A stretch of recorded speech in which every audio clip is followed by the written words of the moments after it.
নমস্কার, আমি সুশোভন। আপনারা দেখছেন আপনাদের প্রিয় চ্যানেল অদ্ভুত অথচ বাস্তব। আজকের দিনে জিওপলিটিক্স বা ভূরাজনীতিতে এমন কিছু ঘটনা ঘটছে যা আজ থেকে কয়েক বছর আগে কেউ কল্পনাও করতে পারেনি। আজ আমরা কোনো কাল্পনিক বিষয় নিয়ে আলোচনা করব না, কারণ জিওপলিটিক্সে ভাবার বা কল্পনা করার কোনো অবকাশ থাকে না। এখানে যা থাকে তা হলো নিটল বাস্তব। আর সেই বাস্তবটা হলো 17ই জুন 2026। এই তারিখটা খুব ভালো করে মনে রাখুন, কারণ এই দিনটিতেই আমেরিকা বা ওয়াশিংটনের দেওয়া একটা অত্যন্ত গুরুত্বপূর্ণ ডেডলাইন শেষ হয়ে গেছে। আমেরিকা ভারতকে সরাসরি হুঁশিয়ারি দিয়েছিল যে এই নির্দিষ্ট তারিখের পর ভারত আর কোনোভাবেই রাশিয়ার কাছ থেকে ক্রুড অয়েল বা অপরিশোধিত তেল কিনতে পারবে না। কিন্তু আজ যখন ডেডলাইন পার হয়ে গেছে, তখন দেখা যাচ্ছে আমেরিকার দিক থেকে এক সম্পূর্ণ নীরবতা। হোয়াইট হাউসের তরফ থেকে কেউ একটা শব্দও উচ্চারণ করছে না। আর অন্যদিকে এই মুহূর্তে গুজরাটের পোর্টগুলোতে বিশাল বিশাল অয়েল ট্যাঙ্কার এসে দাঁড়াচ্ছে, রাশিয়া থেকে মিলিয়ন মিলিয়ন ব্যারেল তেল আপলোড হচ্ছে, আর কেউ সেদিকে আঙুল তোলার সাহসটুকুও দেখাতে পারছে না। বন্ধুরা, আজকের সবচেয়ে বড় খবরটি আপনাদের সরাসরি জানিয়ে রাখি। ভারত এই মুহূর্তে সমস্ত মার্কিন ডেডলাইন এবং নিষেধাজ্ঞাকে সম্পূর্ণ উপেক্ষা করে রাশিয়া থেকে তেল কেনার পরিমাণ এক ধাক্কায় ঐতিহাসিক পর্যায়ে নিয়ে গেছে। জুনের শেষে এসে পরিসংখ্যান বলছে প্রতিদিন ভারত রাশিয়া থেকে 2.35 মিলিয়ন ব্যারেল তেল কিনছে। একসময় যে রাশিয়া থেকে আমরা আমাদের মোট চাহিদার মাত্র 2% তেল কিনতাম, আজ সেটা লাফিয়ে 50% পার করে গেছে। অর্থাৎ ভারতের মোট অয়েল ইম্পোর্টের অর্ধেকের বেশি এখন সরাসরি মস্কো থেকে আসছে। আর সবচেয়ে বড় কথা, এই তেলের দাম মেটানো হচ্ছে ডলারে নয়, বরং ইন্ডিয়ান রুপি বা ভারতীয় মুদ্রায়। এখন এই খবরটা শোনার পর অনেক সাধারণ ভারতীয় হিসেবে আপনার মনে নিশ্চয়ই বেশ কিছু প্রশ্ন জাগছে। প্রথম প্রশ্ন, যে আমেরিকা সারা বিশ্বকে স্যাংশন বা নিষেধাজ্ঞার ভয় দেখিয়ে দাবিয়ে রাখে, তারা ভারতের এই পদক্ষেপের পর একেবারে চুপ কেন? দ্বিতীয় প্রশ্ন, আমেরিকা কি সত্যিই ভারতের কাছে মাথা নত করলো, নাকি এর পেছনে লুকিয়ে আছে অন্য কোনো আন্তর্জাতিক ট্রেড ডিলের বাধ্যবাধকতা? এবং তৃতীয় প্রশ্ন, কিভাবে ভারত সম্পূর্ণ একা দাঁড়িয়ে ওয়েস্টার্ন কান্ট্রিগুলো তৈরি করা গ্লোবাল ফিনান্সিয়াল সিস্টেমকে বুড়ো আঙুল দেখিয়ে নিজস্ব ফরেন পলিসিকে বিশ্বের বুকে প্রতিষ্ঠিত করল? আজকের এই ভিডিওতে আমরা এই সমস্ত প্রশ্নের উত্তর খুঁজব। আমরা গভীরে গিয়ে অ্যানালিসিস করব যে কিভাবে ভারত কোনো গুলি না চালিয়েই আমেরিকার মতো সুপার পাওয়ারের সবচেয়ে বড় অস্ত্র অর্থাৎ ডলারের আধিপত্যকে ভেঙে চুরমার করে দিচ্ছে। শেষ পর্যন্ত আমার সাথে থাকুন, কারণ আজকের এই আলোচনা আপনার ভূরাজনৈতিক চিন্তাভাবনাকে সম্পূর্ণ বদলে দেবে। চলুন, সবার প্রথমে আমরা 17ই জুনের সেই ডেডলাইন এবং আমেরিকার বর্তমান অবস্থা নিয়ে আলোচনা করি। আপনারা এখন স্ক্রিনে এনডিটিভির একটি অত্যন্ত গুরুত্বপূর্ণ নিউজ আর্টিকেলের স্ক্রিনশট দেখতে পাচ্ছেন। এর হেডলাইনে পরিষ্কার লেখা রয়েছে, Russian oil sanction returns, India in wait and watch mode after US waiver expire. অর্থাৎ আমেরিকা রাশিয়া থেকে সমুদ্রপথে তেল কেনার উপর যে স্যাংশন ওয়েভার বা ছাড় দিয়েছিল, তা জুনের 17 তারিখ শেষ হয়ে যায়। আমেরিকার নিয়ম অনুযায়ী তারপর ভারতের রিফাইনারি বা তেল সংশোধনাগারগুলোর উপর চরম স্যাংশন লাগু হওয়ার কথা ছিল। গ্লোবাল ফিনান্সিয়াল সিস্টেম থেকে ভারতের কোম্পানিগুলোকে কিক আউট করে দেওয়ার কথা ছিল। কিন্তু বাস্তবে কি হলো? কিছুই না। আমেরিকা চোখ বন্ধ করে রইল। কেন আমেরিকা এই নীরবতা পালন করছে? এর পেছনের কারণটা জানলে আপনি অবাক হবেন। ঠিক যেই মুহূর্তে আমেরিকার ট্রেজারি ডিপার্টমেন্টের ভারতের ওপর স্যাংশন লাগানোর কথা ছিল, ঠিক সেই একই সময়ে আমেরিকার শীর্ষ ট্রেড রিপ্রেজেন্টেটিভরা ভারতের রাজধানী নয়াদিল্লিতে বসে বিদেশমন্ত্রী এস জয়শঙ্করজির সাথে মিটিং করছিলেন। তারা আক্ষরিক অর্থেই মরিয়া হয়ে উঠেছিলেন ভারতের সাথে একটি ঐতিহাসিক ট্রেড ডিল সাইন করার জন্য। কারণ আমেরিকা বুঝতে পেরেছে, রাশিয়ার বুকে যদি চীনকে আটকাতে হয়, তাহলে ভারতের সাহায্য ছাড়া সেটা কোনোভাবেই সম্ভব নয়। আর ভারত খুব শান্তভাবে সেই সাইন ডিল করতে অস্বীকার করেছে এবং এখনও নিজের শর্তের নেগোসিয়েশন চালিয়ে যাচ্ছে। এটি 2026 সালের সবচেয়ে বড় জিওপলিটিক্যাল বিজয়, যেখানে ভারত পরিষ্কারভাবে আমেরিকাকে ব্লিঙ্ক করিয়েছে বা পিছু হটতে বাধ্য করেছে। আসুন এবার একটু পেছনের দিকে ফিরে তাকাই।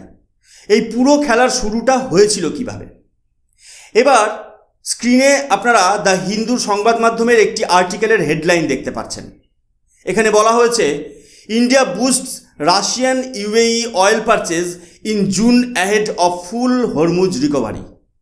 আপনারা জানেন যে গত ফেব্রুয়ারি মাসে মধ্যপ্রাচ্যে আমেরিকা এবং ইরানের মধ্যে পরিস্থিতি চরম আকার ধারণ করে, যার ফলে স্ট্রেট অফ হরমুজ বা হরমুজ প্রণালী, যেখান দিয়ে বিশ্বের বেশিরভাগ তেল সাপ্লাই হয়, তা কার্যত অবরুদ্ধ হয়ে যায়।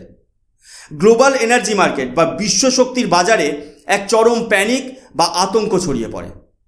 রাতারাতি তেল ও গ্যাসের দাম দ্বিগুণ হয়ে যায়, সাপ্লাই চেন সম্পূর্ণভাবে ভেঙে পড়ে। ঐতিহাসিকভাবে ভারত তার এনার্জি বা জ্বালানির জন্য মিডল ইস্ট বা মধ্যপ্রাচ্যের ওপর নির্ভরশীল ছিল। আমরা আমাদের তেলের 60 থেকে 70% কিনতাম ওপেকের দেশগুলো থেকে, কিন্তু মিডল ইস্টে যখন আগুন লাগলো তখন আমাদের সেই এনার্জি লাইফলাইন মাত্র 26% নেমে আসে। ইন্স্যুরেন্সের খরচ বেড়ে যায়, তেলের দাম আকাশ ছোঁয়া হয়ে যায়। এমন অবস্থায় ইউরোপ বা অন্যান্য দেশগুলো যেমন আমেরিকার কাছে বা গ্লোবাল মার্কেটের উপর হাত পাততে শুরু করেছিল, ভারত কিন্তু সেটা করেনি।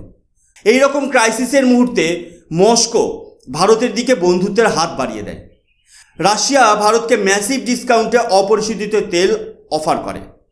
পশ্চিমা বিশ্ব ভারতের ওপর প্রচণ্ড চাপ সৃষ্টি করেছিল যাতে ভারত রাশিয়ার কাছ থেকে তেল না কেনে। এমনকি ডোনাল্ড ট্রাম্প প্রকাশ্যে এসে দাবি করেছিলেন যে আমেরিকার সাথে ট্রেড ডিলের লোভে ভারত নাকি রাশিয়ার তেল কেনা বন্ধ করে দিয়েছে। পশ্চিমা মিডিয়াগুলো আনন্দে হাততালি দিতে শুরু করেছিল এই ভেবে যে ভারত হয়তো অবশেষে ওয়েস্টার্ন প্রেশারের কাছে মাথা নত করেছে। কিন্তু ভারতের সাউথ ব্লক সম্পূর্ণ নীরব ছিল, কোনো অফিসিয়াল স্টেটমেন্ট দেওয়া হয়নি। আর এই নীরবতার সুযোগেই ভারত তার সবচেয়ে বড় মাস্টার স্ট্রোকটি খেলে দেয়। ভারত শুধু তেল কেনা চালিয়েই যায়নি, বরং কেনা বহুগুণ বাড়িয়ে দেয়। ভারত ঠিক কতটা আগ্রাসীভাবে এই পলিসি প্রয়োগ করেছে তা জানলে আপনি ভারতীয় কূটনীতির প্রকৃত শক্তি বুঝতে পারবেন। আপনারা এখন স্ক্রিনে দ্য টেলিগ্রাফের একটি আর্টিকেলের স্ক্রিনশট দেখতে পাচ্ছেন। ভারত শুধু নিজের দেশের মানুষের ব্যবহারের জন্যই এই বিপুল পরিমাণ ক্রুড অয়েল কেনেনি। ভারতের রিফাইনারিগুলো, বিশেষ করে জামনগরের রিফাইনারিগুলো নিজেদের অপারেশন অত্যন্ত দ্রুত গতিতে স্কেল আপ করে দেয়। তারা সস্তায় কেনা এই রাশিয়ান অপরিশোধিত তেলকে রিফাইন করে বা শোধন করে পেট্রোল ও ডিজেলে রূপান্তরিত করে। আর জানেন এই রিফাইন করা তেলের সবচেয়ে বড় ক্রেতা কারা? ইউরোপ এবং আমেরিকা। ফিনান্সিয়াল এক্সপ্রেসের এই হেডলাইনটি খেয়াল করুন, why Russia is importing gasoline from India, the changing India Russia oil partnership. যে ওয়েস্টার্ন কান্ট্রিগুলো ভারতের ওপর স্যাংশন লাগানোর হুমকি দিচ্ছিল, তারাই ঘুরপথে ভারতের কাছ থেকে এই রাশিয়ান তেলই বেশি দামে কিনছে। এটা হলো গ্লোবাল জিওপলিটিক্সের সবচেয়ে বড় হিপোক্রেসি বা ভণ্ডামি। ভারত ডার্ট চিপ প্রাইসে বা জলের দরে রাশিয়ান তেল কিনছে ইন্ডিয়ান রুপিতে, তারপর সেটিকে রিফাইন করে ইউরোপ ও আমেরিকাকে বিক্রি করছে ডলার এবং ইউরোতে, তাও আবার প্রিমিয়াম প্রাইসে। ওয়াশিংটনের প্রতিটা মানুষ এই সত্যিটা জানে, কিন্তু ক্যামেরার সামনে এসে সেটা স্বীকার করার মতো সাহস বা মুখ তাদের কোনোটাই নেই। এখানেই শেষ নয়, ভারতের এই পুরো রাজনীতির সবচেয়ে ভয়ঙ্কর দিকটি হলো ডলারাইজেশন বা ডলারের আধিপত্য খর্ব করা। ভারত সরকারের বর্তমান নেতৃত্ব, বিশেষ করে প্রধানমন্ত্রী মোদী এবং বিদেশমন্ত্রী ডক্টর এস জয়শঙ্করের নেতৃত্বে ভারত একটি অত্যন্ত সুপরিকল্পিত গেম খেলেছে। ভারত এখন আর সুইফট সিস্টেমের উপর নির্ভরশীল নয়। ভারত রাশিয়ার সাথে যে মিলিয়ন মিলিয়ন ব্যারেল তেলের লেনদেন করছে তার মূল্য চোকানো হচ্ছে আমাদের নিজস্ব মুদ্রায়, অর্থাৎ ইন্ডিয়ান রুপিতে।